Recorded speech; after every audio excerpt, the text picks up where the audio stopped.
Hello guys, कैसे हैं आप लोग। मैं हूं रिक्की और हमारे यूट्यूब चैनल निर्मला निर्वाण क्लासेस में आप सभी का हार्दिक स्वागत है। तो सल्तनत कालीन शासन व्यवस्था पढ़ रहे थे हम लोग। उसमें किस किस पद को क्या क्या कहा जाता था और किस किस सल्तनत शासक ने कौन कौन से नए नए पद बनाए, नए नए विभाग बनाए। तो ये हम लोगों ने अगली वीडियो में देखा था। और आज जो है सल्तनत कालीन शासन व्यवस्था की ये अंतिम वीडियो है। और इसके बाद जो हमारा चैप्टर स्टार्ट होगा विजयनगर साम्राज्य, तो उसके बाद हम लोग विजयनगर साम्राज्य पढ़ेंगे। तो आज सल्तनत कालीन शासन व्यवस्था की अंतिम जो पॉइंट है उसमें कुछ देख लेते हैं हम लोग। आइए पहला पॉइंट देखते हैं क्या है। मंगोल सेना है ना, मंगोल सेना के वर्गीकरण, मंगोल सेना के वर्गीकरण की दशमलव प्रणाली है ना, मंगोल सेना के वर्गीकरण की दशमलव प्रणाली को सल्तनत कालीन सैन्य व्यवस्था का आधार बनाया गया था। मतलब कि सल्तनत कालीन सैन्य व्यवस्था का जो आधार था वह किसको बनाया गया था? मंगोल सेना के वर्गीकरण की दशमलव प्रणाली को, है ना। तो वही बात कर रहा है कि मंगोल सेना के वर्गीकरण की, है ना, क्लासिफिकेशन ऑफ मंगोल आर्मीज, मंगोल सेना के वर्गीकरण की दशमलव प्रणाली, मंगोल सेना के वर्गीकरण की जो दशमलव प्रणाली थी उसी को सल्तनत कालीन सैन्य व्यवस्था का आधार बनाया गया। बहुत ही इंपॉर्टेंट क्वेश्चन है, आपसे पूछा जा सकता है कि सल्तनत कालीन सैन्य व्यवस्था का आधार क्या था। तो ये मंगोल सेना की दशमलव प्रणाली थी, है ना। मंगोल सेना के वर्गीकरण की दशमलव प्रणाली जो थी वही सल्तनत कालीन सैन्य व्यवस्था का आधार था। बहुत इंपॉर्टेंट क्वेश्चन है। आगे देखते हैं। सल्तनत काल में बारूद की सहायता से गोला फेंकने वाली मशीन को मंगलिक, क्या बोलते थे? मंगलिक तथा अर्राद, और रोमाकर रेफ, और ये दो है अर्राद कहा जाता था। तो यहां पर दो पॉइंट है। सल्तनत काल में बारूद की सहायता से गोला फेंकने वाले मशीन को क्या बोलते थे? मंगलिक तथा अर्राद। तो मंगलिक और अर्राद दोनों एक ही चीज है, अर्राद, है ना, अर्राद। मंगलिक या अर्राद, जो बारूद से गोला फेंकने वाली मशीन होती थी सल्तनत काल में, उसको क्या बोलते थे? मंगलिक बोलते थे या अर्राद बोलते थे। तो मंगलिक या अर्राद क्या है? सल्तनत काल में गोला फेंकने की मशीन का नाम था। बहुत इंपॉर्टेंट है। आगे देखते हैं। अलाउद्दीन खिलजी ने इक्ता प्रथा को समाप्त किया था। इक्ता प्रथा को किसने समाप्त किया? अलाउद्दीन खिलजी ने, है ना। अलाउद्दीन खिलजी ने क्या किया था? इक्ता प्रथा को समाप्त कर दिया था। तो यहां से क्वेश्चन पूछा जा सकता है कि इक्ता प्रथा को समाप्त करने वाले सल्तनत शासक कौन थे? तो ये कौन थे? अलाउद्दीन खिलजी। इक्ता प्रथा को समाप्त करने वाले शासक कौन थे? सल्तनत शासक कौन थे? तो अलाउद्दीन खिलजी थे। आगे देखते हैं। इक्ता प्रथा की दोबारा शुरुआत अलाउद्दीन खिलजी बंद किया और इसको पुनः दोबारा शुरू किया, है ना। इक्ता प्रथा की दोबारा शुरुआत फिरोज तुगलक ने की। किसने किया? फिरोज शाह तुगलक ने इसको पुनः स्टार्ट कर दिया, है ना। इक्ता प्रथा की दोबारा शुरुआत फिरोज शाह तुगलक ने की थी। अलाउद्दीन खिलजी ने इक्ता प्रथा को बंद किया था, लेकिन फिरोज शाह तुगलक ने दोबारा इसको स्टार्ट कर दिया फिर से। तो वही कह रहा है, इक्ता प्रथा की दोबारा जो शुरुआत किया वह किसने किया? फिरोज शाह तुगलक ने की थी। आगे देखते हैं। सल्तनत काल में अच्छी नस्ल के घोड़े तुर्की, अरब एवं रूस से मंगवाए जाते थे। सल्तनत काल में जो अच्छी नस्ल के घोड़े थे, जो अच्छा नस्ल का घोड़ा होता था, वो कहां से मंगवाया जाता था? तो तुर्की से मंगवाया जाता था, अरब से मंगवाया जाता था, या फिर रूस से। तुर्की, अरब और रूस से अच्छी नस्ल के घोड़े को सल्तनत काल में मंगवाया जाता था। आगे देखते हैं। हाथी मुख्यतः बंगाल से मंगवाए जाते थे। तो घोड़ा तो था अरब से, तुर्की से और रूस से, लेकिन हाथी कहां से मंगवाया जाता था सल्तनत काल में? तो वह बंगाल से। कहां से? बंगाल से। तो वही कह रहा है, हाथी मुख्यतः बंगाल से मंगवाए जाते थे। सल्तनत काल में जो शासन व्यवस्था थी उसमें जो हाथी का डिमांड, हाथी को जो मंगवाया जाता था वो कहां से मंगवाया जाता था? बंगाल से। और घोड़े को तुर्की, अरब और रूस से। घोड़े को कहां से मंगवाया जाता था? तुर्की, अरब से और रूस से। ठीक है, आगे देखते हैं। सल्तनत कालीन कानून शरीयत, कुरान एवं हदीस पर आधारित था। सल्तनत कालीन जो शासन व्यवस्था का कानून था, जो वहां का ये था, वो किस पर था? शरीयत पर, कुरान पर और हदीस पर आधारित था। तो यह भी मोस्ट इंपॉर्टेंट क्वेश्चन है कि सल्तनत कालीन शासन व्यवस्था का जो कानून था वो किस पर था? तो शरीयत पर थी, कुरान पर था और हदीस पर आधारित था। शरीयत, कुरान और हदीस पर आधारित था सल्तनत व्यवस्था का कानून। सल्तनत शासन व्यवस्था का कानून शरीयत, कुरान और हदीस पर आधारित था। आगे बढ़ते हैं। मुस्लिम कानून के 4 महत्वपूर्ण स्रोत थे। मुस्लिम जो कानून था, शासन व्यवस्था, उसके 4 स्रोत क्या क्या थे? तो कुरान थे, हदीस थे, इजमा एवं कयास।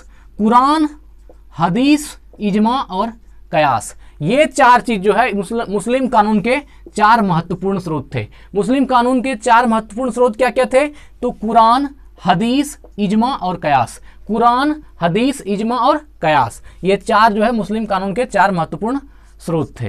है ना। आगे देखते हैं, सुल्तान सप्ताह में 2 बार, सुल्तान सप्ताह में 2 बार दरबार में न्याय करने के लिए उपस्थित होता था। सुल्तान जो था वह सप्ताह में 2 बार ही उपस्थित होता था न्याय करने के लिए। तो वही बात बता रहा है कि सुल्तान सल्तनत काल में जो सुल्तान होते थे वो सप्ताह में 2 बार दरबार में न्याय करने के लिए, 2 बार दरबार में न्याय करने के लिए उपस्थित होता था। आगे देखते हैं, सल्तनत काल में लगान निर्धारित करने की मिश्रित प्रणाली को मुक्ताई कहा गया है। मोस्ट इंपॉर्टेंट क्वेश्चन अभी तक का, देखिए क्या कह रहा है। सल्तनत काल में लगान निर्धारित करने की जो मिश्रित प्रणाली थी, जो टैक्स निर्धारित करने की मिश्रित प्रणाली थी, उसको क्या बोलते थे? मुक्ताई। क्या बोलता था? मुक्ताई कहा गया है। क्या कहा गया है? मुक्ताई, है ना। सल्तनत काल में लगान निर्धारित करने की मिश्रित प्रणाली को मुक्ताई कहा गया है। क्या कहा गया है? मुक्ताई कहा गया है। आगे बढ़ते हैं, तो ये सुपर इंपॉर्टेंट क्वेश्चन था कि सल्तनत काल में लगान निर्धारित करने की मिश्रित प्रणाली को क्या कहा जाता था? तो मुक्ताई कहा जाता था।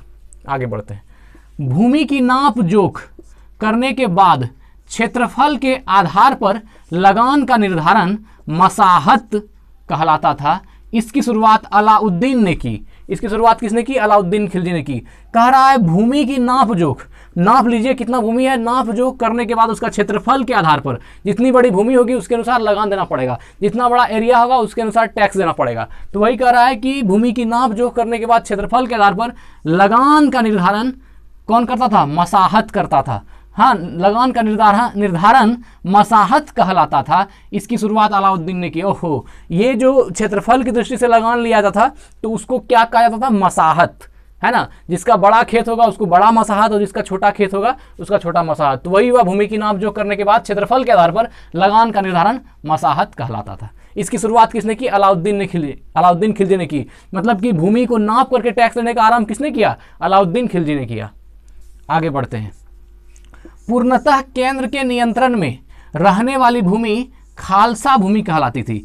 कि पूर्णतः केंद्र के मतलब जो सेंट्रल था उसके हाथ में जो भूमि रहेगी वो खालसा भूमि कहलाती थी। तो पूर्णतः केंद्र के नियंत्रण में 100% सेंट्रल के कंट्रोल में जो लैंड होती थी, जो धरती होती थी, है ना, में रहने वाली भूमि को खालसा भूमि कहते थे। तो खालसा भूमि समझ के क्या है? पूर्णतः केंद्र के नियंत्रण में रहने वाली भूमि खालसा भूमि कहलाती थी। पूर्णतः केंद्र के मतलब उसमें सुल्तान कहा होगा, वही कह रहा है कि पूर्णतः केंद्र के नियंत्रण में रहने वाली भूमि खालसा भूमि कहलाती थी। आगे बढ़ते हैं, अलाउद्दीन ने दान दी गई अधिकांश भूमि को छीनकर खालसा भूमि में परिवर्तित कर दिया। कह रहा है कि अलाउद्दीन ने दान दी गई अधिकांश भूमि को, जो किसी को दान में मिला था या किसी और प्रकार से सुल्तान की तरफ से मिला था, तो उस सारे दान को छीन लिया, है ना। अलाउद्दीन ने दान दी गई अधिकांश भूमि को छीनकर मतलब बाय जबरदस्ती खालसा भूमि में परिवर्तित कर लिया, क्योंकि खालसा भूमि तो उसके अंतर्गत ना हो जाएगा, सुल्तान के सेंट्रल के हाथ में रहेगा। इसलिए अलाउद्दीन ने क्या किया? दान दी गई अधिकांश भूमि को छीन लिया और उसको खालसा भूमि में परिवर्तित कर दिया।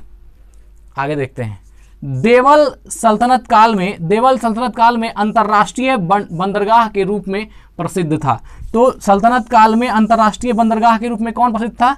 देवल, है ना। देवल सल्तनत काल में अंतर्राष्ट्रीय बंदरगाह के रूप में प्रसिद्ध था। कौन प्रसिद्ध था? देवल। तो यह क्वेश्चन बहुत अच्छा है। सल्तनत काल में अंतर्राष्ट्रीय बंदरगाह के रूप में कौन फेमस था, कौन प्रसिद्ध था? तो देवल। देवल क्या है? एक बंदरगाह था जो इंटरनेशनल बंदरगाह था।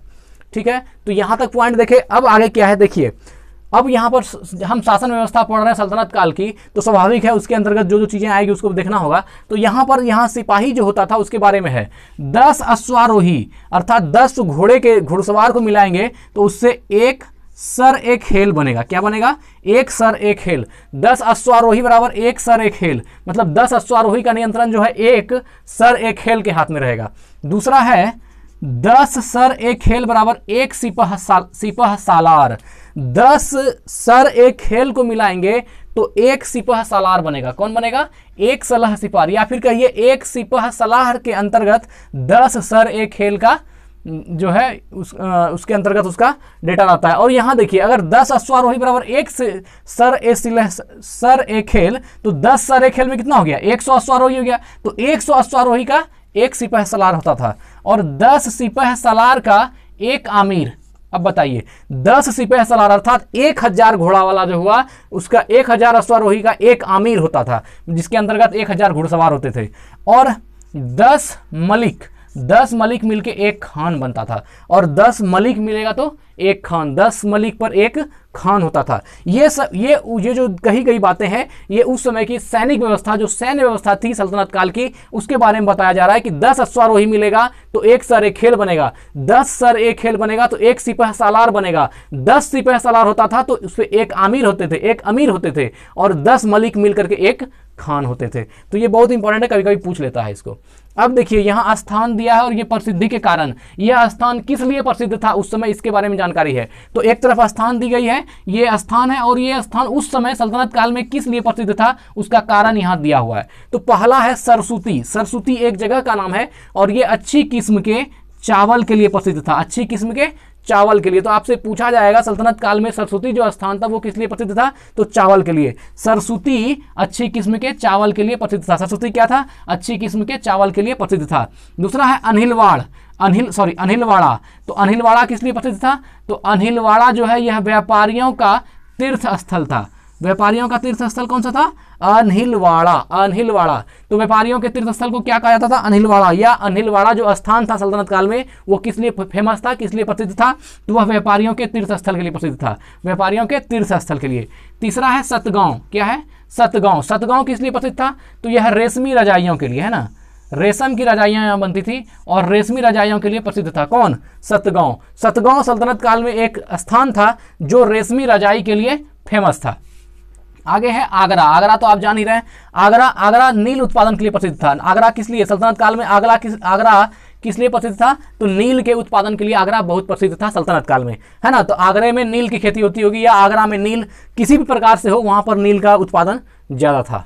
आगे देखते हैं बनारस जो काशी है। बनारस किस लिए प्रसिद्ध था, तो ये बनारस सोने चांदी जड़ी का काम के लिए, है ना, सोने का काम, चांदी का और जड़ी का काम के लिए प्रसिद्ध था। बनारस जो था, जो यूपी में है, यह सोने चांदी और जड़ी के काम के लिए प्रसिद्ध था। तो ये स्थान था सरस्वती जो अच्छी किस्म के चावल के लिए प्रसिद्ध था, है ना, अच्छी किस्म के चावल के लिए कौन था, सरस्वती। अनिलवाड़ा जो था व्यापारियों का तीर्थ स्थल था। अनिलवाड़ा क्या था, व्यापारियों का तीर्थ स्थल था। सतगांव क्या था, रेशमी रजाइयों के लिए। सतगांव रेशमी रजाइयों के लिए प्रसिद्ध था। आगरा नील की खेती के लिए प्रसिद्ध था, है ना, आगरा नील उत्पादन के लिए प्रसिद्ध था, नील उत्पादन के लिए प्रसिद्ध था। और बनारस जो था, बनारस सोने और चांदी की जड़ी काम के लिए प्रसिद्ध था। अर्थात बनारस में जो बनारसी साड़ी वगैरह होता होगा या और भी चीजें जो बनारस में बनती है वो सोने और चांदी की जड़ी काम के लिए प्रसिद्ध था। तो ये हम लोग यहाँ तक सल्तनत कालीन शासन व्यवस्था एंड हो गया यहाँ पर। इससे बाहर क्वेश्चन सल्तनत कालीन शासन व्यवस्था से नहीं आनी चाहिए। और इसके बाद जो अगली वीडियो होगी हमारी, वह जो अगला टॉपिक होगा विजयनगर साम्राज्य होगा। तो ठीक है गाइज, अगले दिन अगली वीडियो में हम लोग विजयनगर साम्राज्य देखेंगे। धन्यवाद।